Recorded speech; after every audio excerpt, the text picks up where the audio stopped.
Salam sepak bola, teman-teman netizen atau warganet yang saya hormati semuanya. Selamat bergabung kembali ke konten terbaru dari channel YouTube Triple B. Dan di konten terbaru hari ini saya ingin memberikan analisa dari 3 pertandingan di English Premier League. Yang pertama antara Bournemouth versus Manchester United yang berakhir untuk kemenangan Manchester United dengan skor 0-1. Yang kedua antara Liverpool versus Aston Villa yang berakhir dengan hasil imbang 1-1. Dan yang ketiga antara Nottingham Forest versus Arsenal yang berakhir untuk kemenangan Nottingham Forest dengan skor 1-0. Dengan hasil akhir ini berarti Manchester United secara matematis hanya membutuhkan 1 poin lagi agar bisa bermain di Liga Champions musim depan, sedangkan Liverpool kemungkinan besar akan bermain di Europa League musim depan dan Aston Villa masih punya peluang untuk bermain di kompetisi antar klub Eropa musim depan dan Nottingham Forest selamat dari degradasi dan Arsenal menjadi juara 2. Saya ada membuat konten preview untuk 2 pertandingan dari 3 pertandingan ini kan teman-teman. Pertandingan antara Liverpool versus Aston Villa dan juga antara Bournemouth versus Manchester United. Dan di konten tersebut telah saya jelaskan dan juga tegaskan bahwa persentase untuk pertandingan MU adalah milik Manchester United, bahwa mereka kemungkinan besar akan meraih kemenangan.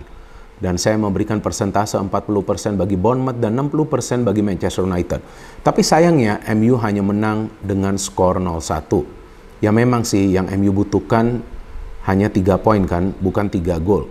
Tapi seharusnya MU bisa menang dengan skor yang lebih besar lagi karena begitu banyak peluang yang berhasil diciptakan oleh para pemain MU. Tapi seperti yang saya jelaskan juga sebelumnya, bahwa kesulitan bagi para pemain MU musim ini adalah dalam urusan melakukan konversi dari peluang-peluang yang mereka dapat. Karena dari total 20 peluang yang mereka punya di pertandingan lawan Bournemouth, sebagian besar itu melenceng.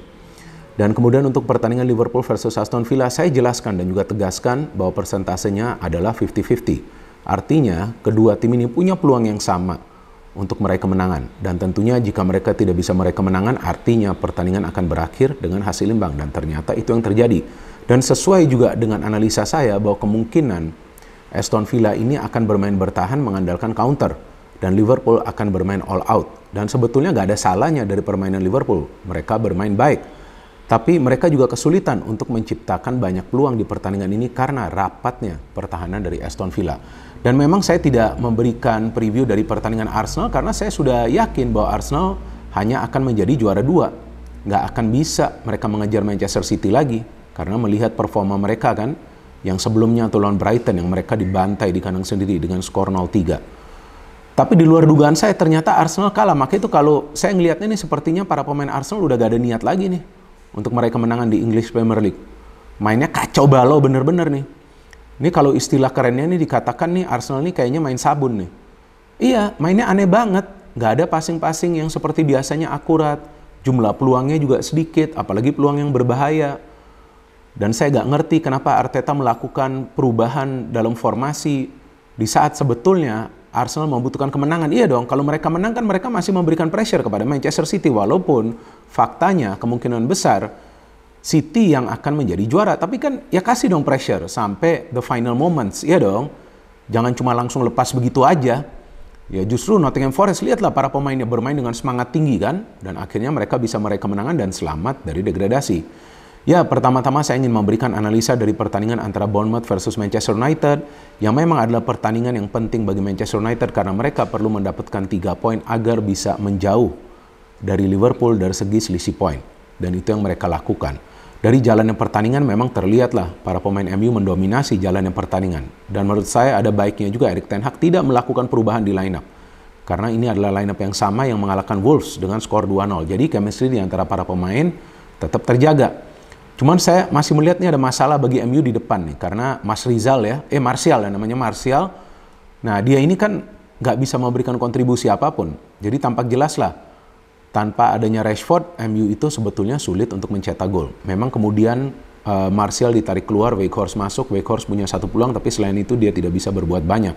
Jadi dari jalannya pertandingan, MU mendominasi jalannya pertandingan ini. Mereka bisa menciptakan beberapa peluang ya di menit-menit awal dan salah satu diantaranya mereka bisa mencetak gol ketika Eriksen memberikan umpan lob coba dihalau oleh pemain dari Bournemouth, ternyata mengarah kepada Casemiro dan Casemiro melakukan finishing yang brilian ya dengan melakukan tendangan salto seperti itu. Dan saya sudah jelaskan kan bahwa Casemiro ini di MU ini mainnya lebih ofensif dan ternyata betul dia yang mendapatkan banyak peluang di pertandingan ini karena selain gol ini yang dia cetak yang gol yang luar biasa menurut saya pantas juga yang masuk nominasi salah satu gol terbaik musim ini di Premier League. Ya, dia juga mendapatkan 3 peluang. Jadi total nih dia punya 4 peluang di pertandingan ini. Karena memang dia bermain ofensif di MU, gak seperti ketika dia membela Real Madrid. Dan memang MU kita tahulah dengan bermain mengandalkan garis pertahanan yang tinggi bisa menyulitkan para pemain Bournemouth untuk merancang sebuah counter attack. Tapi seperti yang saya jelaskan di konten preview bahwa Bournemouth nih biasa bermain seperti tim-tim zaman dulu nih. Klub-klub Inggris zaman dulu nih, main long ball, main crossing, dan betul kan itu yang mereka lakukan. Tuh Solanke tuh hampir mencetak gol tuh ketika ada long ball masuk dan di-save oleh De Gea. Dan memang sih saya pernah juga kan mempertegas bahwa De Gea ini ya layak ya mendapatkan sarung tangan emas ya atau Golden Glove Award ya, karena ya dia sudah banyak yang mencatat clean sheet, jauh lebih banyak daripada penjaga gawang lainnya, apalagi dibandingkan musim lalu ya performa dia. Jadi ini adalah clean sheet ke-17 bagi dia. Tapi bukan berarti pertahanan dari MU ini solid, kan saya jelaskan beberapa kali mau yang mainnya Varane dan Martinez pun sering ditembus, tapi memang form dari De Gea lagi bagus, terlepas ya kadang-kadang juga dia membuat kesalahan, tapi ya secara keseluruhan kan performanya bagus ya. Dan memang Bournemouth ini sebetulnya sulit untuk bisa mengandalkan umpan-umpan pendek atau umpan terobosan karena para pemain MU main dengan garis pertahanan yang tinggi di babak pertama. Nah, memasuki babak kedua saya melihat para pemain MU ini bermain sedikit ke tengah. Jadi mereka menunggu di tengah, coba untuk mengandalkan fast break, dan itu yang memberikan peluang bagi para pemain Bournemouth untuk menciptakan peluang lagi mengandalkan umpan-umpan terobosan, karena di babak kedua mereka mendapatkan 2 peluang yang berbahaya. Satu dari Brooks yang bisa di-save oleh De Gea, satu lagi dari Moore mengandalkan umpan terobosan. Tapi MU dengan counternya sangat berbahaya. Cuman sayang ada beberapa pemain ini masih aja egois, seperti Anthony, kemudian Garnacho juga ketika masuk tuh coba untuk dribbling sana dribbling sini, harusnya bisa lebih cepat mengumpan. Dan selain Weghorst, Bruno Fernandes juga hampir mencetak gol di babak kedua ini ya. Jadi saya melihat para pemain MU ini tetap memegang kendali permainan, mereka tetap menguasai bola lebih lama, cuman ya memang dari segi tempo permainan mereka menurunkan tempo permainan karena ya memang yang mereka butuhkan tuh 3 poin. 3 poin ini sangat krusial bagi mereka dan itu mereka dapatkan dengan baik berkat performa yang kolektif ya dari para pemain Manchester United. Saya melihat sebetulnya para pemain MU tidak ada melakukan kesalahan di pertahanan, itu sangat penting, dan De Gea melakukan beberapa saves yang krusial untuk membawa MU meraih kemenangan dan mendapatkan 3 poin yang sangat amat penting sehingga mereka sudah menjauh dari Liverpool dan hanya membutuhkan 1 poin lagi untuk bisa bermain di Liga Champions musim depan. Dan sekarang saya ingin membahas pertandingan kedua antara Liverpool versus Aston Villa. Kan saya sudah jelaskan bahwa di bawah Unai Emery, Aston Villa ini organisasi permainannya rapi, betul kan? Kita lihat mereka bermain tenang, mereka tidak terburu-buru untuk membangun serangan, mereka coba untuk proses serangan dulu ketika mereka menguasai bola atau coba untuk build up dari lini pertahanan. Tapi ketika tim lawan itu menyelesaikan sebuah serangan, mereka akan cepat membangun counter. Dan Liverpool nih, kita lihat bahwa susunan pemainnya nih, ya Klopp menurunkan susunan pemain yang sama juga nih. Dia tidak melakukan perubahan dari susunan pemain yang sebelumnya mengalahkan Leicester. Jadi sama seperti MU, ingin menjaga chemistry di antara para pemain. Tapi saya melihat para pemain Liverpool sulit untuk menciptakan banyak peluang yang berbahaya di match ini karena pertahanan yang rapat dari Aston Villa. Dan Aston Villa ini kan kekuatannya kan di tengah, kan sudah saya jelaskan itu di konten preview. Jadi para pemain Liverpool tuh harus memberikan pressing. Nah, saya melihat para pemain Liverpool main dengan garis pertahanan yang tinggi tapi untuk menyerang. Untuk bertahannya mereka milih untuk main mid block. Nah, ini saya bingung juga. Karena seandainya mereka main high press juga untuk bertahan, nah itu akan menyulitkan para pemain Villa dari tengah untuk mengalirkan bola karena kekuatan Villa tuh di tengah. Douglas Luiz, Kamara, Leon Bailey, Jacob Ramsey, apalagi mereka kali ini bermain dengan 1 striker saja kan, Oli Watkins. Ya biasanya ada Buendia yang bermain sebagai second striker. So dari jalannya pertandingan Liverpool bermain menyerang, tapi Aston Villa dengan fast break atau juga counter attack-nya atau organisasi permainan yang rapi justru mendapatkan peluang pertama untuk mencetak gol ketika Oli Watkins itu sudah dilanggar. Saya kaget dia tidak mencetak gol dari penalti, teman-teman. Jelas itu adalah pelanggaran dari Konate ya, ketika McGinn memberikan umpan terobosan tuh kepada Oli Watkins. Kaget saya dia tidak mencetak gol, tapi bukan berarti para pemain Villa down. Justru mainnya lebih berani lagi menyerang setelah mereka miss penalti. Dan akhirnya mereka bisa mencetak gol ketika Douglas Luiz ya memberikan umpan ke tiang jauh, dan di sana ada Jacob Ramsey yang bisa mencetak gol. Ketinggalan 0-1 tentulah Liverpool main lebih terbuka lagi, tapi gak gampang loh bagi mereka di match ini untuk menciptakan peluang. Dan saya melihat bahwa Salah ini dikawal sangat ketat ya, karena Salah kan adalah pemain yang dibutuhkan Liverpool bukan saja ya musim ini untuk mencetak gol, tapi juga untuk creating chances. Jadi ketika Salah ini dikunci ya, agak sulit dia bergerak. Nah, saya melihat para pemain di tengah ini sulit untuk bisa mengalirkan bola dengan rapi. Dan seharusnya tuh Mings itu mendapatkan kartu merah loh teman-teman. Dia mengangkat kaki terlalu tinggi tuh kepada Gakpo. Itu berbahaya sekali pelanggarannya. Itu seandainya kalau Casemiro yang melakukan itu sudah pasti tuh red card tuh. Sudah dicek dan review juga oleh ruang VAR, tapi ternyata hanya kartu kuning. Memasuki babak kedua, Klopp ada melakukan serangkaian pergantian pemain untuk bisa mempertajam serangan dari Liverpool, dan betul ternyata itu yang terjadi, karena dengan masuknya Firmino membuat para pemain Aston Villa sedikit kesulitan untuk mengawal ya para pemain Liverpool, karena Firmino ini kan adalah pemain yang pintar ya untuk mencari ruang. Dan setelah bertubi-tubi menyerang ke pertahanan dari Aston Villa, walaupun Aston Villa juga beberapa kali counter itu berbahaya, tapi mereka betul-betul fokus untuk defense karena mereka ingin mendapatkan 3 poin ya. Ternyata Liverpool bisa menyamakan kedudukan ketika Harvey Elliott, ini pemain yang bagus loh, pemain muda. Kan saya bilang nih, Harvey Elliott, Curtis Jones ya musim ini jauh lebih matang lah. Dia memberikan umpan kunci kepada Salah, dan Salah itu yang saya katakan. Ya, ini pemain ini memang mainnya benar. Jadi walaupun namanya Salah tapi mainnya benar. Dia memberikan umpan kepada siapa? Kepada Firmino. What a goal. Ini adalah gol yang indah dari Firmino karena dia bisa menyontek bola tersebut sambil terjatuh, membuat skor 1-1, dan setelah itu bisa saja Liverpool menang karena mereka mendapatkan peluang juga dari Harvey Elliott dan kalau nggak salah dari Trent Alexander-Arnold, tapi Martinez formnya lagi bagus. So pertandingan ini berakhir dengan imbang 1-1. Ya artinya Liverpool kemungkinan besar akan bermain di Europa League musim depan. Dan sekarang pertandingan yang ketiga dan terakhir yang ingin saya memberikan analisa adalah antara Nottingham Forest versus Arsenal. Ini saya ingin sharing aja dengan teman-teman. Pekan ini sangat menyakitkan bagi saya teman-teman. Karena yang pertama, Manchester City membantai salah satu klub yang saya dukung sejak tahun 1990, Real Madrid. Ya kan, sampai Real Madrid tersingkir. Dan tadi malam ya, atau tadi pagi lah ya, kan sampai dini hari ini pertandingan selesai. Nottingham Forest lawan Arsenal, Arsenal kalah. Artinya City yang menjadi juara dari English Premier League musim ini. Ya memang sih, secara fakta kemungkinan besar City yang akan menjadi juara. Tapi kan harusnya Arsenal fight dong. Ayo dong, coba kejar terus. Masa langsung gitu mainnya loyo begitu? Mana passionnya gak kelihatan lagi? Mana Odegaard umpan-umpan kuncinya? Yang ada dia memberikan umpan ke pemain tim lawan. Aneh kan pemain ini. Ya saya sedih teman-teman. Ya karena Arsenal juga adalah salah satu tim yang saya dukung sejak tahun 1990. Dan wajar dong saya sedih.